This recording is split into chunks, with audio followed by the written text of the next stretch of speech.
Sorry about that. Number 4, dark chocolate. Now, believe it or not, I eat dark chocolate every day, usually 85% to 90% cacao. Why? First of all, chocolate is loaded with polyphenols.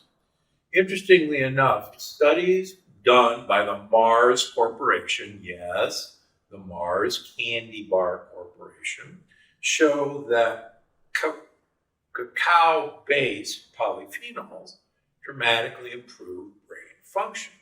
In fact, there are several supplements available that contain cacao polyphenols that have actually been shown to improve memory. I take one myself. So chocolate is great for your brain. But remember, more bitter, more better. The more bitter, means the more polyphenols.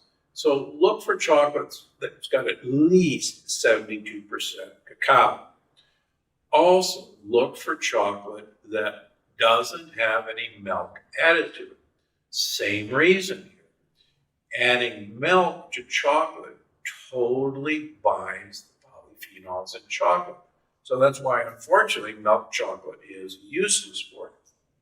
Also, if you're looking for chocolate, avoid Dutch or alkali chocolate.